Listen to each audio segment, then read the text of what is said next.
Hello everyone, welcome back to my YouTube channel Instant Education. So how are all you guys doing? I hope all are doing well today and every day. Okay तो भाई आज हम लोग start करने वाले हैं हमारा नया चैप्टर जिसका नाम है कार्बन कंपाउंड्स। ठीक है, तो हम आज स्टार्ट करने वाले हैं कार्बन कंपाउंड्स। ठीक है, तो बहुत ही इंटरेस्टिंग चैप्टर है। तो आप लोगों ने ये वाला जो सब्जेक्ट है वो 9th स्टैंडर्ड में पढ़ा होगा। आप लोग ने ये वाला चीज़ 9th स्टैंडर्ड में पढ़ा होगा और उसका नाम था कार्बन एन इम्पॉर्टेंट एलिमेंट, कुछ इस तरीके से था वो वाला, है ना। तो याद है ना वो वाली चीज़, तो आप लोगों ने 9th स्टैंडर्ड में पढ़ा था। ठीक है, तो हम लोग आज कार्बन का कुछ बेसिक चीज़ देखने वाले हैं। हम लोग आज देखने वाले हैं कुछ बेसिक सी चीज़ें। ठीक है, और हम लोग देखेंगे कि इस चैप्टर में हम लोग क्या क्या पढ़ने वाले हैं। ठीक है, तो हम लोग bonds in carbon compound, hydrocarbon, फिर हम लोग देखने वाले हैं केमिकल प्रॉपर्टीज़, फिर है वेस्टेजाइल वेस्ट वर्सटाइल एलिमेंट, फिर नॉमेनक्लेचर ऑफ कार्बन कंपाउंड, फिर मैक्रोमोलिक्यूल एंड पॉलीमर्स हम लोग सब समझने वाले हैं। ये वाला लेक्चर में नहीं है, तो मैंने आपको चैप्टर का ओवरव्यू बताया था।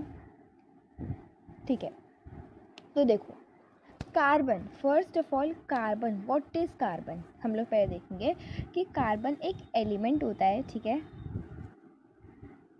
एक सेकेंड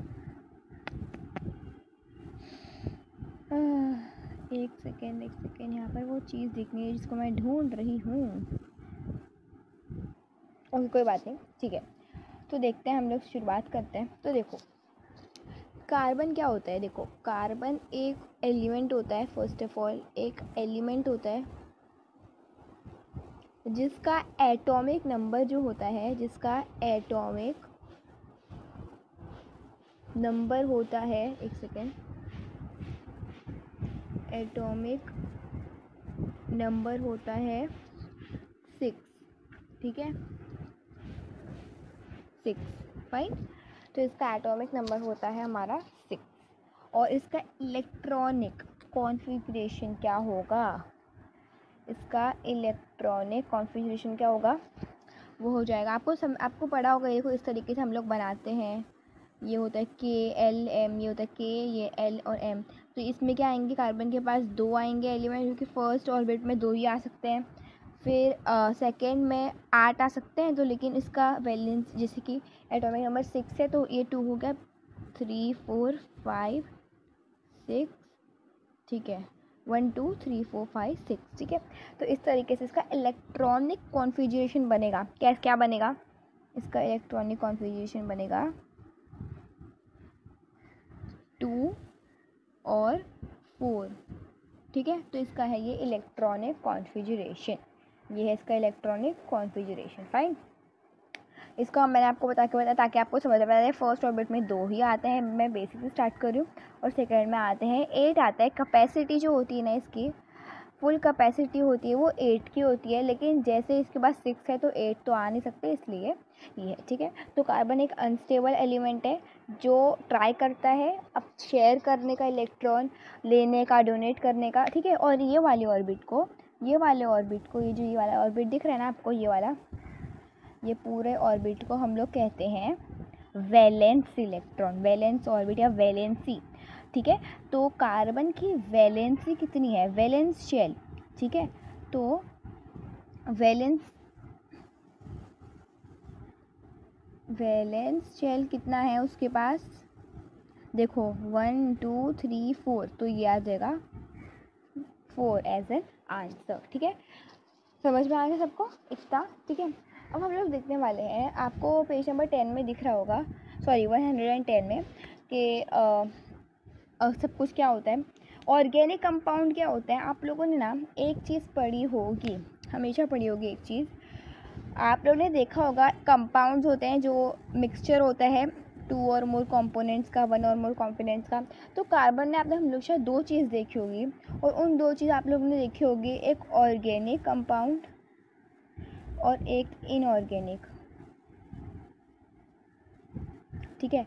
तो ये ऑर्गेनिक कंपाउंड क्या है, ठीक है, तो हम लोग पहले समझने वाले हैं ये ऑर्गेनिक कंपाउंड क्या है, ठीक है। तो organic compound are those compound who have the carbon as a constituent element, ठीक है।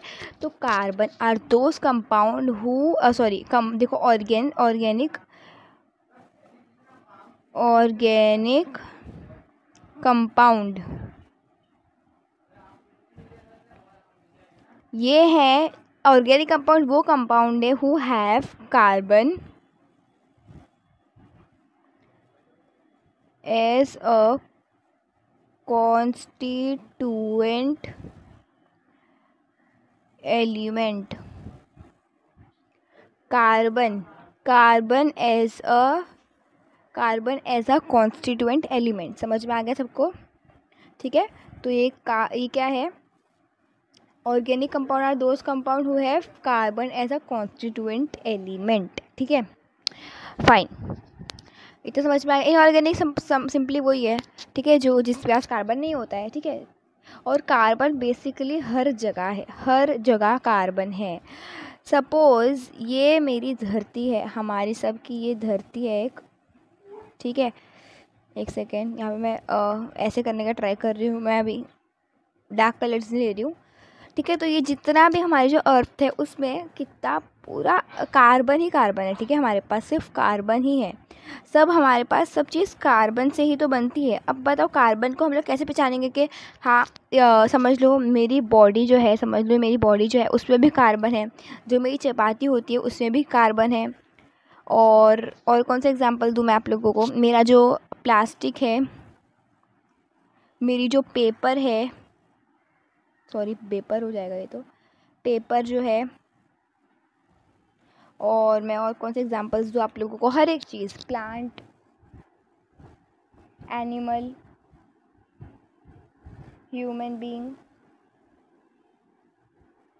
ठीक है, और क्लोथ्स,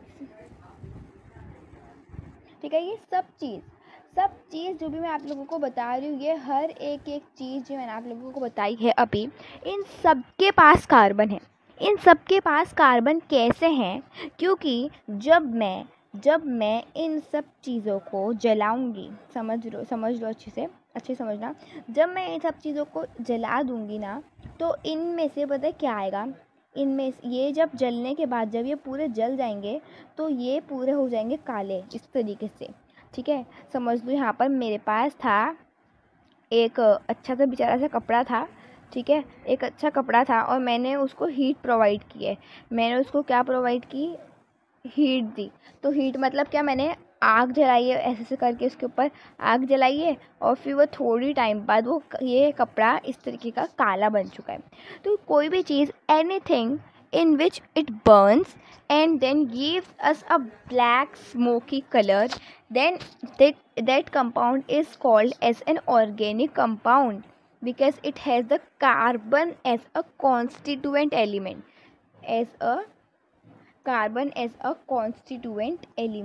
ठीक है। तो ये वाली आपको बात समझ में आ गई है, हर एक चीज़ समझ लो, ठीक है। जैसे अभी इंसान जो है, अगर उसका हाथ जल जाएगा जब इस तरीके से, ठीक है, तो क्या हो जाएगा, वो भी काला काला ही हो जाएगा, ठीक है, because it also have carbon in it. समझ में आ गई सबको इतनी चीज़ें, वेरी गुड, ठीक है, ओके। तो यहाँ पर आपको बताया, हर एग्जाम्पल से बता दिया सॉरी। तो ये सब होती हैं कार्बन, ठीक है। अब हम लोग देखने वाले हैं कार्बन की, मैंने आपको दो कंपाउंड की दो चीज़ें बताई, एक होते हैं एक कंपाउंड में होता है ऑर्गेनिक और इनऑर्गेनिक, तो इनऑर्गेनिक कंपाउंड क्या होता है वो देखते हैं,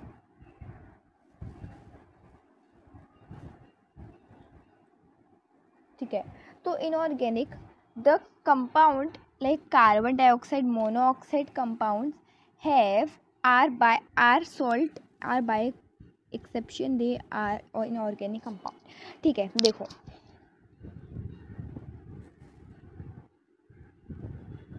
ठीक है, तो जितनी भी चीज़ें होती हैं वो सब कार्बन की होती है, लेकिन जो इनऑर्गेनिक कंपाउंड जो होती है ना, वो मैं आपको बताने वाली हूँ अभी, ठीक है।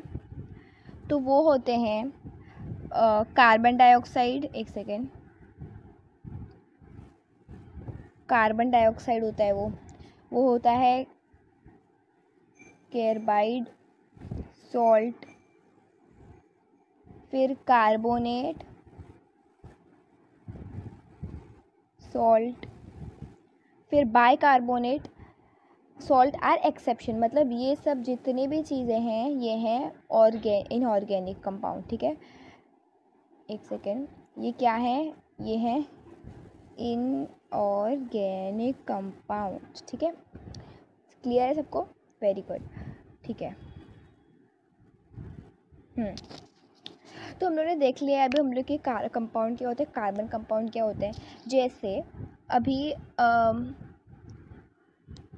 मैं आपको ग्लास ही बता दूँ ना, तो ग्लास जो होता है ना वो भी एक कार्बन कंपाउंड ही होता है। ठीक है, कार्बन कंपाउंड मतलब ऑर्गेनिक कंपाउंड। ठीक है, अब हम लोग देखने वाले बेसिक इन कार्बन कंपाउंड। तो आयोनिक अब देखो बॉन्ड्स इन कार्बन कंपाउंड। तो कार्बन कंपाउंड कैसा बॉन्ड बना सकता है, तो हम लोग ना देखो आपने बॉन्ड्स तो बहुत तरीके के देखे हैं। बॉन्ड में मैं आप लोगों को एग्जांपल से समझाती हूँ। बॉन्ड होते हैं आयोनिक बॉन्ड और होते हैं कोवैलेंट बॉन्ड।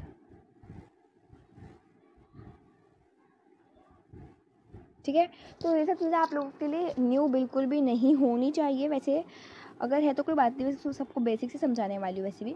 तो देखो बॉन्ड जो होते हैं वो दो तरीके के होते हैं, एक होता है आयोनिक बॉन्ड और एक होता है कोवैलेंट बॉन्ड। ठीक है, तो आयोनिक बॉन्ड और कोवैलेंट बॉन्ड में क्या होता है वो हम लोग देखने वाले हैं। सब लोग ने ये 7th 8th 9th में पढ़ा हुआ है। ओके, तो ये सब जो है, ये सब जो भी है ना, ये सब लोग ने पढ़ा हुआ है, सब समझ में आया। तो फिर ये हम लोग देखने वाले हैं इस सब चीज़ों के बारे में। ठीक है, सबसे पहले हम लोग देखने वाले हैं आयोनिक बॉन्ड के बारे में। ठीक है, देखो ionic bond have high melting and high boiling point and they conduct electricity in molten and dissolved state। देखो मैं खुद से नहीं बता रही हूँ, ये 110 page number SSC text book of science 1 chapter number 9 carbon compound में लिखा हुआ है। ठीक है, तो उसमें लिखा हुआ है कि ये देखो मैं आपको एकदम इजी फ्लो चार्ट के तरीके से समझाया ताकि आप लोगों को समझ में अच्छी तरीके से घुस जाए दिमाग के अंदर। ठीक है, तो जो आयोनिक बॉन्ड होते हैं उनके पास, एक सेकेंड, हाई मेल्टिंग पॉइंट होता है, हाई मेल्टिंग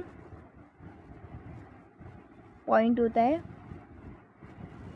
ठीक है, और उनके पास हाई बॉइलिंग पॉइंट भी होता है।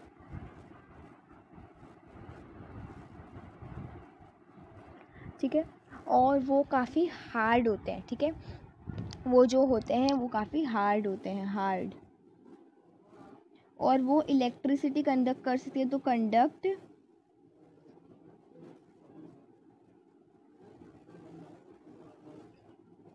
तो इसका मतलब क्या, कंडक्ट इलेक्ट्रिसिटी का मतलब क्या है कि वो इलेक्ट्रिसिटी प्रोड्यूस कर सकते हैं। ठीक है,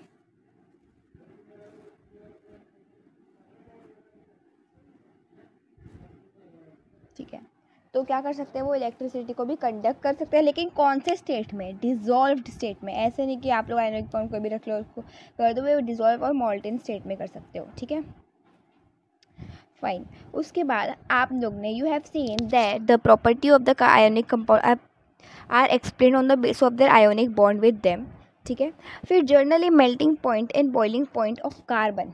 ठीक है, अब देखो आयोनिक बॉन्ड जो होता है, आयोनिक बॉन्ड के high boiling and high melting point होता है। ठीक है, अब हम लोग देखने वाले हैं कंपाउंड कार्बन कंपाउंड के बारे में, कार्बन कंपाउंड के बारे में। तो जो कार्बन कंपाउंड होते हैं ना, उनका जो मेल्टिंग पॉइंट होता है और बॉइलिंग पॉइंट दोनों ही कितना होता है, लेस देन 300 डिग्री सेल्सियस होता है।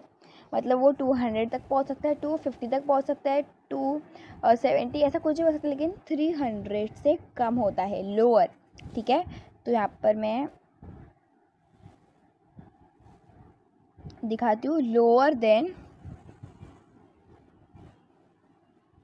300। ठीक है, lower than how much, 300। Fine.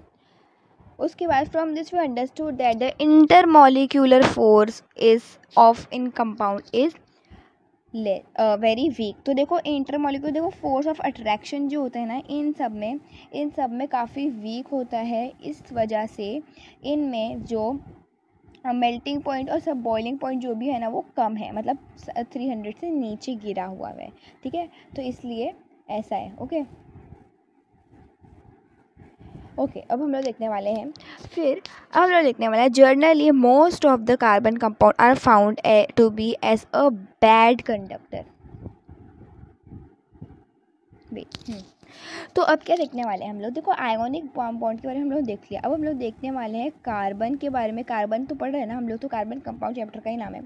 तो ये जो है ना, ये ज़्यादातर जो कार्बन कंपाउंड होते हैं वो बैड कंडक्टर होते हैं इलेक्ट्रिसिटी के।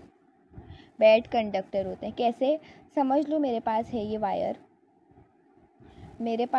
वायर और इसमें इलेक्ट्रॉन्स जा रहे हैं, ठीक है, स्मूथली जा रहे हैं। लेकिन कार्बन कंपाउंड में ना एक रेजिस्टेंट आ जाते हैं जो उसको स्मूथली चलने नहीं देते हैं, वो बीच में आके वो ख़राब कर देते हैं, इसलिए वो बैड कंडक्टर माने जाते हैं most of the carbon compound. तो वो रेजिस्टेंट, इसको जो रेजिस्टेंट का मतलब होता है टू कंट्रोल या तो टू स्टॉप, ठीक है। तो वो क्या करते हैं, इस तरीके से रेजिस्टेंस लगा देते हैं और वो जो ये इलेक्ट्रॉन्स को और जाकर मूव नहीं करने देते हैं, वो स्टॉप हो जाते हैं। तो इसलिए they are called as bad conductor, ठीक है। They are called as a bad conductor of electricity, ठीक है।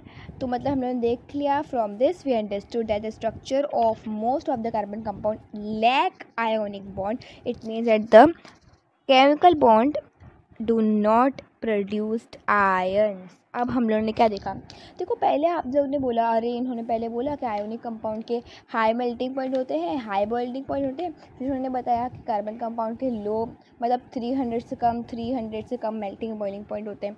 फिर उन्होंने ये भी बता दिया कि ये कंडक्ट भी नहीं करते इलेक्ट्रिसिटी, जबकि आयोनिक बॉन्ड में इलेक्ट्रिसिटी कंडक्ट होती है। तो ये चल क्या रहा है, ये सब क्या चल रहा है भाई। अरे भाई देखो, क्योंकि ऐसा इसलिए होता है क्योंकि जो कार्बन कंपाउंड है वो आयोनिक बॉन्ड करते ही नहीं है, प्रोड्यूस ही नहीं करते, उनके पास आयन ही नहीं है, ठीक है, उनके पास आयन ही नहीं है, ठीक है। तो ये सब इसलिए होता है, फाइन, ठीक है।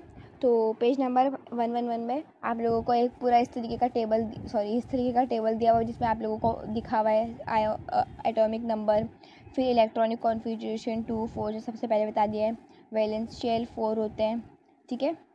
और इसके most near by noble gas देखो, आपको पता है ना, हीलियम होता है और एक नियॉन होता है, जिसमें हीलियम का होता है 2, नियॉन का होता है 10। तो इसका तो 2 है और इसका है 2 8, ठीक है। तो ये दोनों स्टेबल है। स्टेबल क्यों है, क्योंकि इन दोनों के आखिरी बॉन्ड जो है वो कंप्लीट है, इससे इसका 2 है और नियॉन का 1 2 3 4 5 1 2 3 4 5 6 7 8 है और ये 1 2, तो ये पूरा मिला के उसके पास पूरे 10 हो जाते हैं। तो इसलिए they are also called a stable या तो इनर्ट, ठीक है।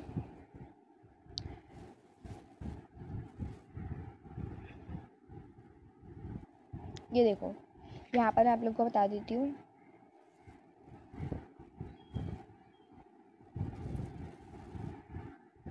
देखो यहाँ पर आप लोगों को सबको दिख रहा है, ये देखो, ये एक्चुअली बड़ा नहीं हो पा रहा है, बड़ा होता तो मैं आपको बता सकती थी, बड़ा क्यों नहीं हो रहा है ये। ओके अब होगा, फाइन। ये देखो यहाँ पर आप लोगों को पूरा सब कुछ दिया हुआ है कि कार्बन कंपाउंड किस तरीके से होता है, ठीक है। तो अभी हम लोगों ने ये वाला पूरा पेज पढ़ लिया है, अभी वीडियो जस्ट एंड करने वाली हूँ मैं, ऑलरेडी 19 मिनट्स हो चुके हैं। हम लोगों ने ये वाला पूरा पढ़ा है अभी, और ये देखो मार्क कर लो, all the compound having carbon as a constituent element are known as कार्बनिक कंपाउंड, ठीक है। तो ये सब जो भी चीज़ें हैं ना, आप लोगों को मैं शॉर्ट करके बताने वाली हूँ कि मुझे इसके ज़्यादा पार्ट्स करने नहीं हैं, इसलिए आप लोगों को बता देती हूँ कि जो कार्बन है ना वो ना ही आयोनिक बॉन्ड कर सकता है और ना ही शेयर कर सकता है, बिकॉज उसका इलेक्ट्रॉनिक कॉन्फ़िगरेशन और उसका वैलेंस शेल ही कितना है, 4 है, ठीक है। तो इस वजह से क्या करता है, the chemical bond form by sharing and, देखो इसलिए वो कोवैलेंट बॉन्ड बनाता है। और ये सब हम लोग यहाँ पर देखने वाले हैं, ये सब हम लोग यहाँ पर अच्छे तरीके से देखने वाले हैं, ठीक है। वेट मैं ट्राई करती हूँ, अगर मैं फ्लैश लाइट ऑन नहीं कर सकती कोई बात नहीं। तो आप आई होप आप लोगों को दिख रहा है, ठीक है।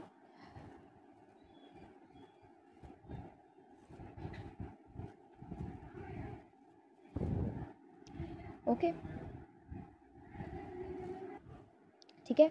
तो क्या होता है ना, अब हम लोग देखने वाले मॉलिक्यूलर मास देख लेते हैं। तो कार्बन कंपाउंड का जो होता है, कार्बन कंपाउंड का मॉलिक्यूलर मास होता है 10⁻12, रेंज अप टू, ये याद रखना है प्लीज़, इसको याद रखना है, 10⁻12, ठीक है। मैं आप लोगों को ये चीज़ बताऊं, ये है कहाँ पर, ओके यहाँ पर देखो, ये चीज़ आपको बताया था कि आप लोग अपने नोटबुक में ही कर लो इसे अच्छी तरीके से, ओके। यहाँ पर देखो आप लोगों को दिख रहा है, ये they range up to 10⁻12, the molecular mass of the carbon compound range up to 10⁻12. This means that the carbon atoms come together in large number to form extremely big molecules.